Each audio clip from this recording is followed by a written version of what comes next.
Entre os dias 1º e 13 de maio de 1998, a Índia realizou 5 testes nucleares no deserto de Rajastão, o que provocou grande choque em seu rival, o Paquistão. A Índia pretendia usar a ameaça nuclear para intimidar o Paquistão, mas não esperava que, 2 semanas depois, o Paquistão respondesse com 6 testes nucleares próprios. Muitas pessoas se perguntam como o Paquistão, um país economicamente pobre e pouco desenvolvido, conseguiu realizar pesquisas bem-sucedidas para desenvolver armas nucleares. Em 16 de julho de 1945, os Estados Unidos realizaram o primeiro teste de bomba atômica e, em 6 e 9 de agosto, lançaram 2 bombas atômicas em Hiroshima e Nagasaki, no Japão. Foi a primeira e única vez que armas nucleares foram usadas em guerra, e o poder destrutivo dessas bombas surpreendeu o mundo, incentivando vários países a desenvolverem energia nuclear. Em 1946, a Índia, que ainda não era independente, criou uma comissão de pesquisa de energia atômica sob a liderança de Homi Bhabha. Logo depois, o físico nuclear Saha construiu um laboratório de aceleração de íons, lançando as bases para a pesquisa de armas nucleares na Índia.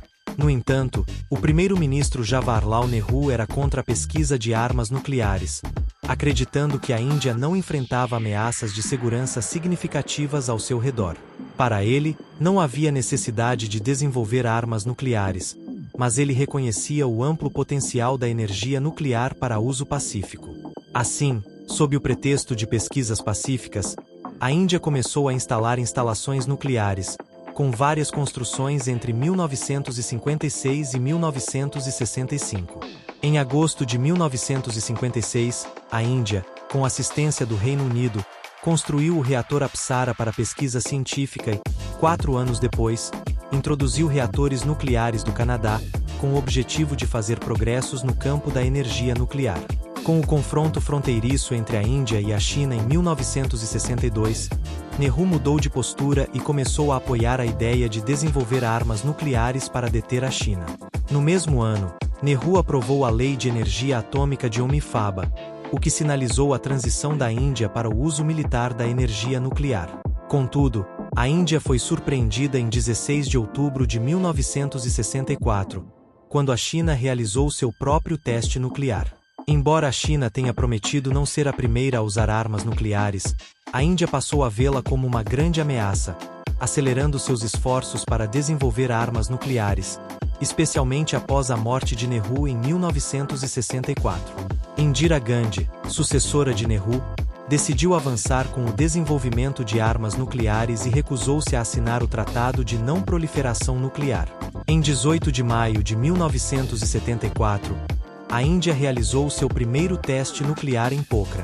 Nos 24 anos seguintes, pouco se soube sobre as pesquisas nucleares da Índia, até que, em maio de 1998, com a ascensão do Partido do Povo Indiano, BJP, ao poder, o país realizou 5 novos testes nucleares, declarando-se oficialmente o 7º país nuclear do mundo. Para a surpresa da Índia, o Paquistão respondeu imediatamente, realizando 5 testes nucleares em 28 de maio de 1998, causando um terremoto de magnitude 5,0 na escala Richter. Em 30 de maio, o Paquistão realizou um 6º teste, justificando que, uma vez que a Índia havia realizado um teste nuclear em 1974, ele também precisava fazer o mesmo para manter a igualdade. Esses testes nucleares atraíram a atenção das principais potências globais e deixaram muitos curiosos sobre como um país economicamente frágil como o Paquistão conseguiu realizar pesquisas para desenvolver armas nucleares. Dos 9 países que atualmente declaram possuir armas nucleares, o Paquistão é, sem dúvida, o mais peculiar. Afinal, o país não se destaca nem economicamente nem militarmente, e possui pouca influência na comunidade internacional. O que muitas pessoas não sabem é que, apesar de ser um país pobre, o Paquistão destina 25% de seu orçamento anual à defesa. A principal razão para desenvolver armas nucleares está ligada ao conflito entre Índia e Paquistão. Antes da colonização britânica, Índia era apenas um conceito geográfico que incluía os atuais territórios da Índia, Paquistão e Bangladesh, onde conviviam várias etnias, culturas, línguas e religiões. Foi apenas durante o domínio britânico que o conceito de Índia como um país surgiu. Contudo, Conflitos internos entre diferentes religiões e etnias eram comuns. Após a Segunda Guerra Mundial, movimentos de independência explodiram ao redor do mundo, e a Índia não foi exceção. Sem alternativas, o Reino Unido anunciou a partição Índia-Paquistão. Em 1947, o Plano Mountbatten formalizou a independência de ambos os países, mas isso foi apenas o começo de muitos problemas. Após a independência, Índia e Paquistão entraram em conflito pelo controle da região de Caxemira. Originalmente, Caxemira deveria ser administrada pelo Paquistão e tinha uma população composta por 80% de muçulmanos. Porém, o poder na região estava nas mãos de uma minoria hindu, 20%, criando uma forte divisão social. Aproveitando a situação, a Índia declarou soberania sobre Caxemira, levando o Paquistão a reagir. Em outubro de 1947, a Primeira Guerra Indo-Paquistanesa eclodiu. Após a partição, a Índia não apenas possuía vasto território, mas também 90% da indústria regional, o que lhe deu vantagem na guerra. Após mais de um ano de combates, a Índia controlou 3/5 do território de Caxemira, com uma população de mais de 4 milhões. Em dezembro de 1948, a ONU conseguiu mediar um cessar-fogo, e os dois países dividiram a região de acordo com a linha de cessar-fogo. O Paquistão, no entanto, sofreu pesadas perdas.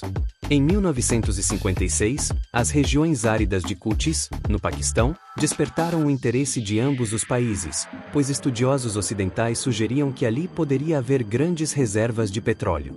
O Paquistão rapidamente enviou tropas para proteger a área, mas a Índia não ficou para trás e estabeleceu postos avançados na região. Após anos de disputas, a Segunda Guerra Indo-Paquistanesa começou em 1965, com a Caxemira mais uma vez no centro do conflito. Nesta batalha, o exército paquistanês buscava vingança e avançou com força, fazendo com que as tropas indianas recuassem. Após a derrota, a Índia optou pela retirada e negociações. A vitória do Paquistão trouxe grande humilhação ao governo indiano, que decidiu retaliar explorando os conflitos internos entre o Paquistão Ocidental e Oriental. Com o incentivo da Índia, o Paquistão Oriental iniciou uma revolução em 1971, exigindo a independência e a criação do Bangladesh. A Índia, então, declarou apoio ao Paquistão Oriental e enviou tropas para auxiliar. A Terceira Guerra Indo-Paquistanesa começou, e desta vez a Índia, equipada com armamento avançado comprado da União Soviética, rapidamente garantiu a vitória.